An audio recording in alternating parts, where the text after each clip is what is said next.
Today, we're gonna do an epic review of the all-new Tortuga Expandable backpack. In this video, we're gonna talk about the pros, the cons, we're gonna pack it out. And if it's not the bag for you, you're gonna wanna stick around to the end of the video where I'll make some alternative backpack recommendations that might be a bit more up your alley. Let's talk about the gist of the Tortuga Expandable backpack. A remote but American-based company, Tortuga is known for making really cool travel gear that has a tendency to focus on being comfortable, durable, and functional. And the expandable backpack is totally in line with that ethos, but it's bringing some new things to the table as well. Some of its top features being 2 compression straps on either side of the bag, 1 big old external water bottle holder, 2 quick access pockets on the front of the bag, clamshell style opening into the main compartment, a very chunky and comfortable harness system with an included hip belt. The Tortuga Expandable backpack only comes in one color option, black. The size of 27 liters expanding to 32.5 liters is perfect with sort of like what this bag is trying to accomplish. Light, one bag travel that gives you some functional versatility while being able to be used as a personal item and or carry-on on a lot of flights around the world. The bag has a height of 20 inches, a width of 12 inches, unexpanded depth of around 7 inches, and when fully expanded, the depth increases to 8 inches. Tortuga claimed this bag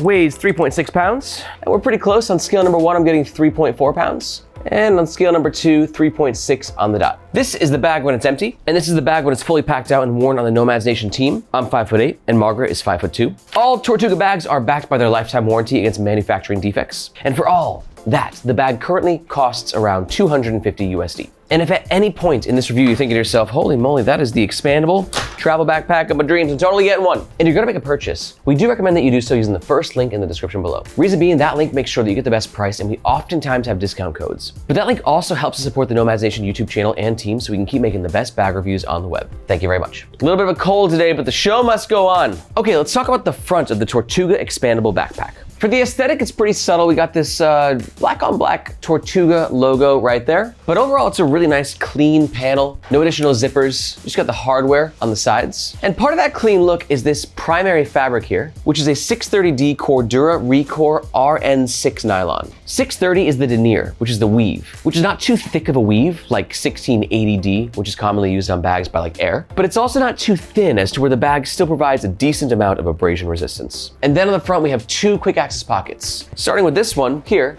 on the side. This pocket is about yay size. Now, given the location of this pocket, it's sort of a quicker access pocket, right? You swing it around, grab the things that you need, and given the size, it seems like the perfect spot for a passport. This is a B7 size notebook, the same size as a passport. Slide that in. Also, put my AirPods in there. And you can see they're not too far deep, easy to grab. Same with the top pocket. It's not a super deep pocket. It just runs to about right around this area. Because of the size of this bag, you should be able to get it underneath the seat in front of you on certain airlines. So for a pocket like this, I like to put things that I want quicker access to while it's underneath the seat in front of me, right? So that might be a battery, charger, right? In case my phone starts to die on me. Maybe my wallet in case I want to buy some snacks or adult beverage on the plane. Overall, these 2 pockets are quite simple and quite small. And that's kind of a recurring theme of this bag. Not the smallness, but just like the simplicity. You don't have these big complicated admin compartments with like millions of little sub pockets, which for me is exactly where I think a travel bag should be at this day and age. Like 5 years ago, it was all about like the bags that had like, you know, this crazy pocket configurations, but people just kind of want bags that you just throw stuff into and then put the stuff that you need like in a sling in front of you, like the quick access stuff. And that simplicity also helps to cut down the weight, or at least in theory. I'll admit this bag still is a bit heavy for its size. All right, so the front section's pretty fast, but the middle is gonna be significantly beefier of a section. So let's jump into it. Let's talk about the middle of the Tortuga Expandable backpack. And one of the biggest parts of this backpack to talk about is these 1, 2, 3, 4 compression straps. Now, compression straps have pros and cons. The pro, you're on that super budget airline and they're like, yo, your bag is 7.5 inches in depth. It needs to be 7 3/4 inches to pass our standards. And you're like, don't you worry, I got you. And you can do kind of one of those, and that's tight, very tight, quite tight, literally. But also, if you really want to travel light and don't want to bring an extra day bag, you can use these compression straps to tighten the pack, and then when you're at your destination, let's say you're going to Rio de Janeiro, right? This could be your 1 bag travel pack, and then when you get to the destination, you tighten these compression straps, and that works as a day bag as well. But on the negative side, you are getting extra weight with all these buckles and complication of accessing the main compartment. So see right here, we have the zippers, and these compression straps are always going to get in the way. So to get inside the main compartment, you got to unpop these guys, and it's just an extra 3 seconds, but over the course of years of using this bag, those 3 seconds add up and it might end up irking you a bit. Now, before we get into that main compartment, let's talk about the sides of the bag. On side number 1, we got a water bottle holder. This is a power mesh water bottle holder, really nice elasticity. And due to its design, it should be quite versatile. I love just a traditional water bottle holder like this. It gets the job done, whether it's a 22-ounce Columbia, fits nicely in there, or if you got a big old 1-liter Yeti, also a very nice fit. And one other great part about these compression straps is they can act as a sort of safeguard for your water bottle. You can kind of clip it in there, and then your water bottle is extra secure. On the other side, we got a grab handle. And on the top, same exact design. I like this handle. Nice little squishiness to it. Decent amount of space to be able to actually grab the bag. I think 2 handles on a travel pack is perfect. I will say though, I usually like there to be some sort of grab handle on the bottom of a travel bag. It doesn't have to be a nice one. Just like take like some webbing and just like staple it on, right? But just when I put the bag in the overhead bin, in case I put it the wrong way, just to give me another point of leverage to grab it. But aside from that, these 2 handles, very nice, very squishy. And squishy for top handles and side handles is good. Now getting into the main compartment, these are lockable YKK zippers. You can see, once you're in, we have suitcase style clamshell opening. And I'm a big fan of suitcase style clamshell opening. I'll be honest, I don't care usually if it's like vertical, traditional clamshell opening or suitcase style. Which one do you prefer, Margaret?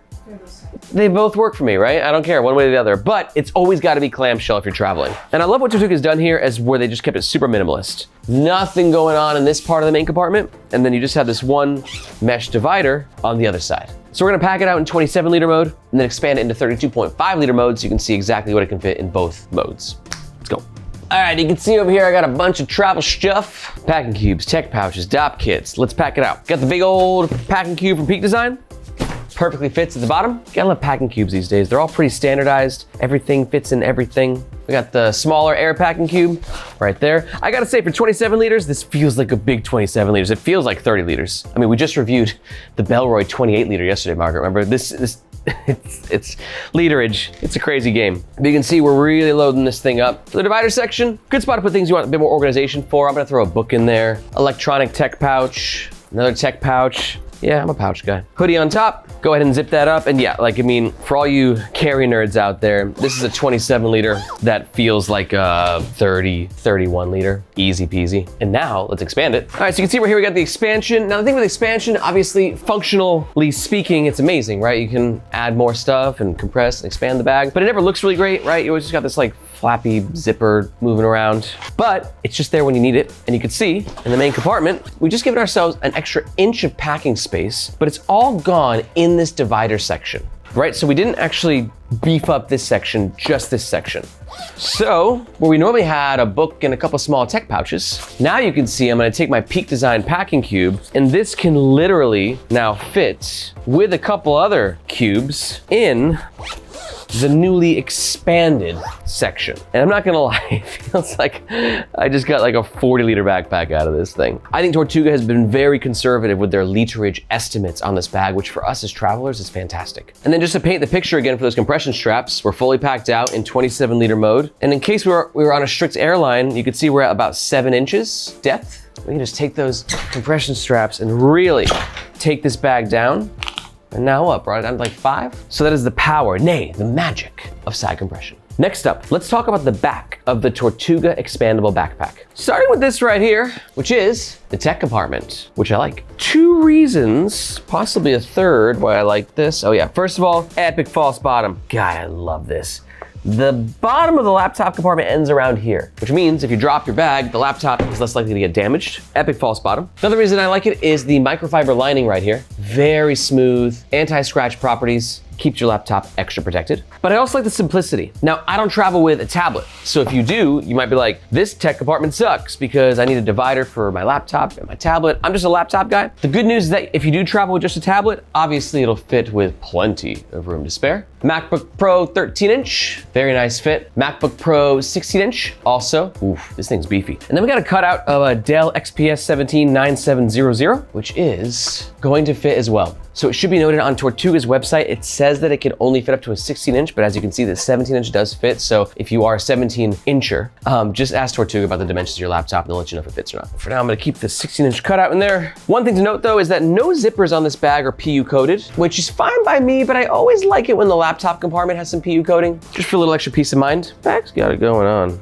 functionally speaking. Now, next up, let's talk about comfort. Because when it comes to Tortuga bags, I'm usually a pretty big fanboy of their comfort. And I think with this bag, I'll be continuing my fanboyness. Reason being, I just love cushiony, chunky, beautiful, mattressy shoulder straps and back panel. And you can see right here how well ventilated these shoulder straps are. Tortuga's signature material, very breathable. And then same thing on the back panel where it's sort of this 3D design, which inspires airflow right down the middle. But for a travel backpack, comfortable shoulder straps and a comfortable back panel is just the beginning of like the 5-fecta that's needed for a super comfy travel bag. What else is super helpful is load lifters, sternum strap, and a waist belt. Because when these powers are combined, they can provide a fairly comfortable travel experience. Like this is nice. This bag is fully packed out. We got a lot of comfort going on here. Now here's the deal, I'm 5'8", and I'm already getting this waist belt to be pretty high on the stomach, right? So it's less of a waist belt and more like a belly belt, which is a little, annoying. It's not the bag's fault, right? It's a smaller bag. It's only 20 inches height. So if I loosened the shoulder straps up a little bit, would then allow the waist belt to go down a little bit. Ow! You got me good. I'm okay. So now you can see that I lowered the shoulder straps a little bit. The hip belt is more where I like it to be. And yeah, I mean, this is the trifecta, the 5-fecta, right? Comfy shoulder straps, comfy back panel, load lifters, sternum strap, hip belt. Like this is how you travel and take care of your back at the same time. And what's great is that Tortuga has taken focus to keep all the dangle out of your life, right? So you have a little web holder, AKA dangle stopper right here. Hashtag stop the dangle. Same thing at the bottom of the shoulder straps, little web holder right here. For the hip belt, it's a little bit more irksome. You gotta kind of like shove the webbing into here. It works. He's still happy. It just takes a little bit more effort is all. But I also got good news. In case you're not feeling the hip belt, unvelcro, remove, no more hip belt. And same thing with these shoulder straps. They can in fact be unclipped with these Woojin clips at the bottom. Unvelcro, that right there. Shove the shoulder straps on in. And this is very cool for one bag travel especially, because you can just go ahead and tuck these little guys underneath here. And then whether you're putting the bag in the bin overhead or underneath the seat in front of you, there's just less like getting caught on other. And it's something that I am personally a big fan of in a travel pack. But I'm curious, what about you? Like, is this a big feature for you when you travel? Do you like the straps to be stowable? Take it or leave it? Let me know what you think in the comments below. Okay, let's talk about the overall pros and the cons of the Tortuga Expandable Backpack. Pro number 1, really impressive capacity for its advertised size. Pro number 2, the functionality of expansion. And pro number 3, as always, Tortuga, a super comfortable wearing experience. But on the con side, the bag lacks a bit of weather resistance that might be very important to more technical carry nerds out there. The compression straps completely get in the way of the opening of the main compartment. And con number 3, I do think that at 3.6 pounds, this bag does clock in a little on the heavy side. And just a reminder, if you're still here watching this and you're thinking about making a purchase, we do recommend that you use the first link in the description below. That's where you'll always find the best prices and any discount codes that we have. Thank you very much. But let's say you're not quite sold and you're sticking around for some of those alternatives I promised. Let me give you 2 options. Alternative number 1 is gonna be the Bellroy Lite Travel Pack 30 liter. Great option for you if you like that whole light travel, minimalist backpack, but you want something that's actually lighter in terms of pounds. It has a nicer aesthetic, but without sacrificing comfort or functionality. And the other option is the Nomatic Travel Pack. Great option for you if you like the expansion. This is 20 liters that can expand to 30 liters, but you want something a bit more professional, but has like a lot more organization, pockets, and features. And to learn more about either of these bags, just go ahead and watch these videos right here. If you got any questions about any bags, let me know in the comments below. Thank you so much for watching. My name is Aaron. This is Nomads Nation, and we'll catch you next time.